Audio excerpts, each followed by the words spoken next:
وہ مبارک ہستی پانی کی قلت ہے۔ صحابہ کرام عرض کرتے ہیں یا رسول اللہ سفر کی حالت ہے، پانی بہت قلیل ہے، پینے کے لیے بھی کم ہے، وضو کہاں سے کریں گے؟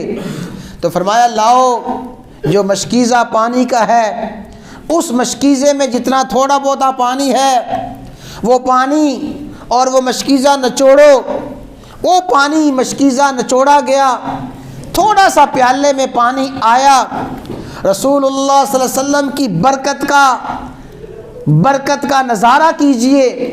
وہ تھوڑا سا پیالے کا پانی، فرمایا آؤ سارے کا سارا لشکر آؤ، جس نے پانی پینا ہے پینے کے لیے لے جاؤ، جس نے وضو کرنا ہے وضو کے لیے لے جاؤ، اور جس نے اپنی دیگر ضروریات پوری کرنی ہے اپنی ضرورت کے مطابق پانی لیتے جاؤ۔ تھوڑا سا پانی ہے، رسول اللہ صلی اللہ علیہ وسلم نے اپنا دست مبارک اس پانی میں رکھا، اللہ نے ان مبارک انگلیوں سے پانی کے چشمے جاری فرما دیے، اور وہ پانی جو چند افراد کے لیے ناکافی تھا وہ سینکڑوں افراد کے لیے وہ پانی کافی ہو گیا۔ اللہ نے آقا کی انگلیوں میں ایسی برکتیں رکھی تھی، جس کی انگلیوں کی برکت یہ ہے، یہی آقا علیہ الصلوۃ والسلام ہیں۔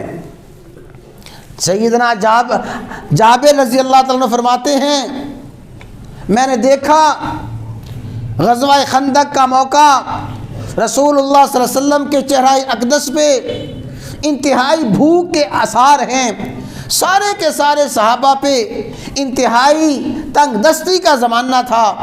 میں گھر میں گیا، میں نے اپنی بیوی سے کہا کہ میں نے رسول اللہ صلی اللہ علیہ وسلم کو آج انتہائی بھوک کے عالم میں دیکھا ہے، کیا گھر میں کچھ ہے جو ہم آپ کی خدمت میں پیش کر سکیں؟ وہ نیک خاتون صحابیہ کہنے لگیں اللہ کے بندے یہ چھوٹا سا بکری کا بچہ ہے اور یہ تھوڑے سے جو ہیں، اس کے علاوہ تو کچھ بھی نہیں ہے۔ فرمایا میں بکری کا بچہ ذبح کرتا ہوں، تم جو پیس کے اس کو گوندو اور روٹیاں تیار کرو، کھانا تیار کرو۔ حضرت جابر حاضر خدمت ہوئے، یا رسول اللہ صلی اللہ علیہ وسلم تھوڑا سا کھانا تیار کیا گیا ہے، آپ تشریف لائیں، آپ ہوں اور 5-7 افراد 10 افراد آپ کے ساتھ اور آ جائیں، چند افراد کے لیے، تھوڑے سے بندوں کے لیے کھانا تیار ہے۔ جابر نے جب یہ عرض کیا، آپ نے فرمایا یا اہل خندق، اے خندق کھودنے والو چلو چلو، جابر نے تمہارا کھانا تیار کیا ہے۔ وہ اہل خندق کو سب کو دعوت کا سن کے جابر پریشان ہو گئے، بیوی سے آ کے فرمایا، بیوی نے کہا تم نے بتایا نہیں تھا اتنے افراد کے لیے کھانا ہے؟ فرمایا میں نے بتایا تھا، آقا نے تمہاری بات سنی تھی۔ فرمایا جابر پریشان کیوں ہوتے ہو؟ پھر آقا جانے، آنے والے جانے اور کھانا جانے، ہم نے تو بتا دیا ہے۔ یہ مبارک ہستی ہے، اللہ تعالیٰ نے وہ کھانا جو چند افراد کے لیے تیار کیا گیا تھا، اس کھانے میں اللہ نے وہ برکتیں رکھی کہ سینکڑوں افراد اس کھانے سے سراب ہو گئے۔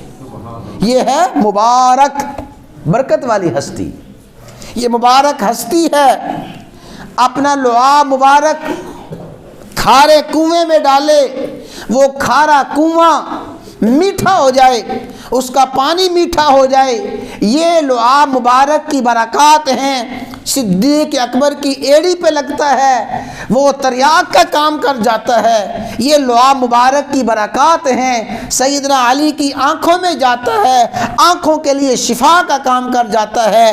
یہ مجسمہ برکت ہستی، جب یہ ہستی فرمائیں شہر مبارک، ان لوگوں رمضان کا مہینہ بڑی برکت والا ہے، اس کی برکت کا اندازہ کون کر سکتا ہے؟ تو میں عرض کرنا چاہتا ہوں اللہ نے برکات اور عظمت اور برکات کی انتہا فرمائی ہے۔